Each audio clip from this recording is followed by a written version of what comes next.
Hi everyone, it's Chenzo from Reality Art Pod, here to talk about RuPaul's Drag Race Season 16, Episode 14, titled Booked and Blessed. Last week on Drag Race, Ru cosplayed as the Set and the Queens makeover dancers from Vegas Live, Lazy Susan stole the show, and Morphine's BBL said G2G. Before I dive in, I put a link in the description so you can watch my previous recaps. If you like the content, consider liking and subscribing, but let's dive into it. We're down to the top 4 who mourn Morphine's departure, and Sapphira isn't too bothered about being in the bottom. She's confident that she'll bounce back. Shaking your boots while I walk in my biscuit heels. Q and Plain bicker as Q is definitely bitter about not winning again. For the first 3 people, they hate leotards. They got to you and they loved it. Your bitch was dressed like a Muppet. The next day, Sapphira is winning Workroom Best Dressed. Ru comes in wanting to match Sapphira so bad and welcomes the pit crew who are wearing swimmies. Ru tells them they need to lip sync for their lives underwater, so they get into swimsuit drag for their mini challenge. Sapphira has a breastplate that actually fits, but doesn't have a good explanation where she got it from and why she hasn't been wearing it the whole time. They dunk their faces in basically a Tupperware, but I love this challenge. It's so fun, and Sapphira wins handily, winning a trip to Puerto Vallarta. For their final maxi challenge, they need to write a book with stories about their lives and have an interview about it.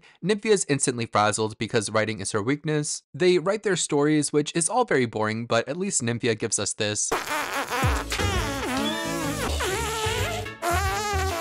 That was a good one. Then they go to the book cover photo shoot with guidance from Ru. It's kind of dumb that they did a book cover photo shoot earlier this season for a mini challenge and then did this. Nymphia's outfit for this cover is one of the best things she's worn all season from head to toe. Q comes out looking like Miss Kasha Davis in The Great Gatsby. Sapphira has a braid to the floor which entertains Ru. Sapphira's book is titled Slewfoot. It's so smart to have your title be a joke from Ru. Ru really treats Sapphira as a peer and definitely has respect for her. Plain has mascara tears and takes direction well from Ru. The top 4 have interviews with comedian Matt Rogers. The interviews get pretty serious at times, with Plain talking about how she's learned to have more tact with her bitchiness. She reads the other girls in the top, but Matt says Plain fell into a trap by answering in this way. Also, her reads weren't really jokes, they were just insults. Sapphira jokes about her slewfoot, which makes Matt laugh, and she shares about her relationship with her grandmother. She gives some good wisdom. If you have a problem with me, I will give you some space. And then when I come back, if you still have the same problem, I'll give you more space. Typically,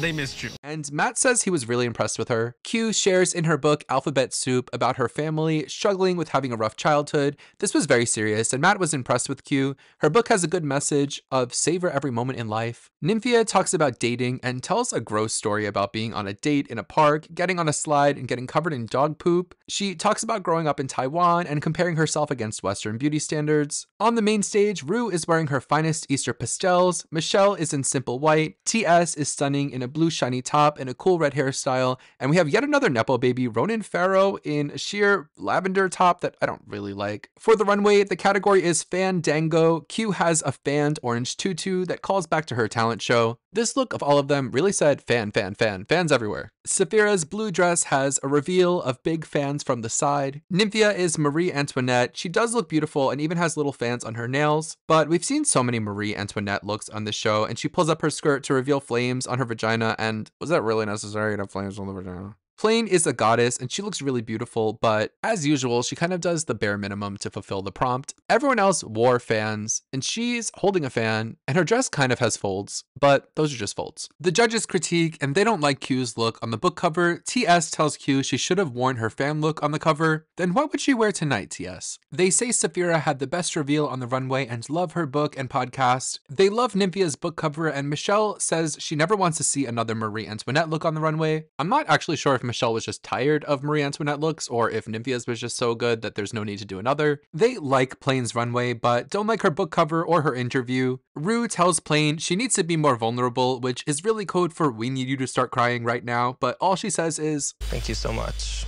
As a side note, I know I was annoyed by how many Nepo babies were guest judges this season. Ronan was actually a great judge and had insightful contributions. They decide that Nymphia is the winner of the challenge. I was surprised by this because I thought Sapphira got the best critiques, but Sapphira is safe and also moving on to the finale. Q and Plain are in the bottom 2 and have to lip sync to Better Be Good to Me by Tina Turner. Plain commands the performance from the beginning, stripping down to a nude bodysuit and one of the best breastplates we've seen. shaking that thang to the instrumental. Q does a great job too, and they really had us thinking it was gonna be potentially a double Shantae, but Ru announces that Plain won the lip sync and Q is eliminated. So we say goodbye to Q here, who's a great queen and talented designer, dominating the design challenges, and she also shared a lot of her personal story that made Ru and us endear to her. Overall, I think it would have been pointless for her to be in the finale because I don't really think she had a chance in hell to win the show against these other three. For the most part, I don't think the show really knew what to do with Q. She did give some drama when she was bitter about losing challenges, but that just made her a sore sport. I think she's a talented queen, which is why she deserves to be on this stage. But for someone who watches this more as a reality TV fan, I don't really think Q is a great reality TV personality, but I could definitely see her being asked back to All Stars and being eliminated first or second. Overall, this episode was kind of terrible and definitely the worst of the season. The only thing that would have made it worse, truly, is if there were no elimination at the end. Next week, all of the eliminated queens are coming back for Lollapalooza to win $50,000. That sounds so litty. Let me know in the comments who you're rooting for in the losers bracket. For me, I'm hoping that Mirage gets a redemption. I'll be back next weekend, probably Sunday night, with a recap of that. Subscribe so you don't miss it. Until next time, have a nice week. Bye!